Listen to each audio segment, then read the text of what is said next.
All right, this is a part 2 video. So the guardians have been bit, and so they're a little bit cautious about reaching for him.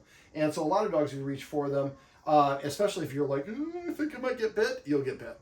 So I showed you in the other video how we're going to do this, and basically, and this is a martingale collar, which I was trying to describe off camera, or maybe on camera. So there's a big loop and a small loop. The head goes through this one, and when you pull it, it makes it tighter. This is I believe a small, you want to get a medium martingale collar. You can get them on Amazon, they're like 10 bucks. So what we're going to do is we're going to get him to put his own head on it. There you go. And just by doing what I showed you in the last one. But to take it off is the guardian's question. And so what I'm going to do is show you how to do a progression. So I'm going to hold the treats in my right hand so you can see my left hand moving. So I'm going to hold the treat at his lips, and while I was looking, I'm going to reach my hand over and pull it back. I want him just used to, he's got the treat here to keep him occupied, and I want him to see my hand. And I touch, and then I release the treat. So at first you're going to reach, and when I did it at one point, let me do this. Yeah, I didn't want the paw. He kind of moved away, and that's a cutoff signal for this exercise. So if you start doing this and he gets up and moves away, he's not saying I'm obstinate. He's saying that's too much for me. So what we're going to do is, and I like holding these Tricky Trainers as the treats. I'm using Tricky Trainer chicken liver, the soft and chewy version. I'm going to smash it like a pancake, and I can let him nibble on it. I can move my hand back and forth a couple times. And at first, I'm going to only go like this. Then eventually, I'm going to go halfway, then 3/4 of the way. Eventually, I'm touching and getting him used to it. Right there, he turned to look. That's not a cutoff signal, but he's like, what are you doing there? All I want to do is just do this exercise till he's comfortable us moving our hand here and doesn't look at that as a negative thing. And you want to get him used to the point where you can kind of rub his chin, his side like that, and gradually get him more and more comfortable. Now the ears flipping back, his eyes getting big and unblinking, him kind of grumbling, licking his lips, turning away, refusing to come to you, are all his ways of saying, this is a little bit much. This is an intense activity, so I would do this one for about 1 minute max each time and do it in different parts of your house. So hold the treat, reach down, let him touch his neck, and then release the treat.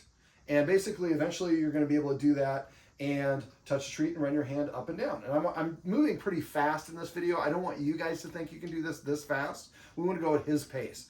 So about a minute, and at first, if all it is just going like this, and I usually I hold the treat, do one move, pull it away. The smashing thing I was talking about earlier probably wouldn't do for this one. And eventually when I get to the point where, where he's wearing the collar, and you could eventually, you'll be able to have him on the collar, and you can do the same sort of thing with this. So I can kind of be like, reach this under, pull it away, release the treat.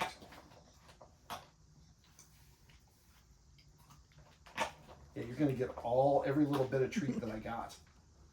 Now I'm putting him in a sit. He doesn't have to sit for it. But I just want him to get used to this motion of the leash or the hand coming towards him. And eventually you're going to move your hand around a little bit. The martingale, if you get a medium one of these, when you size it, the way that you size this is you really, normally I'd measure, but I don't think he's going to like that. The idea is when the head is in here, you can see there's still room between, but when I pull this D-ring, it cinches his up. So when you really size it, what you should do is put the dog's head in it, although we already kind of found to figure out, just make it a non-slip collar, I should say. We put his head in, and then tighten up, and then basically pull it like this, and then see if you can pull it off while this part is getting closer.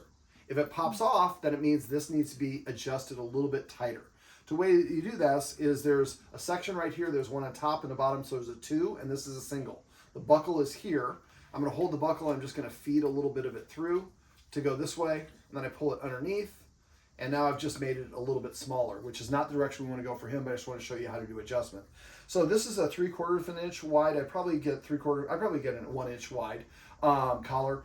And they also have some of them that, like the other collar that was around here somewhere, has a clip. You can press it and it comes like this. You don't have to do this only. I prefer to get, the ones that I have don't have that because I'm worried about the dog getting away. But the idea is just getting used to it. So once a day, at least, I'd like you guys to hold the treat, touch. Now, eventually, we want to get to this transition. Come here, buddy. Come here. So right now, I'm holding the treat and touching and then releasing the treat.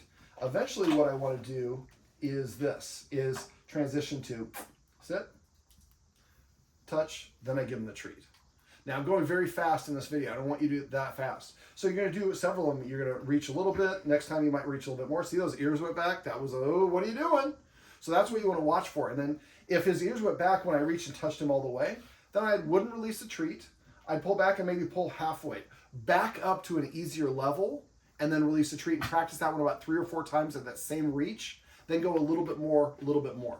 But eventually what you want to do is hold the treat out. He's looking at the treat, you reach and touch him or put the collar on, and then give him the treat afterwards. We don't want to always hold the treat here, but we do this as a training wheels version because we don't want him to bite us. And so holding the treat in his lips kind of keeps him occupied and makes him in a pretty amicable mood. I can reach over and touch you because you're about to give me a treat. I like that. Asher, sit. Siéntate. This is my buddy Asher, and this is a bonus video on how you can basically get your dog comfortable with you touching their collar or neck area.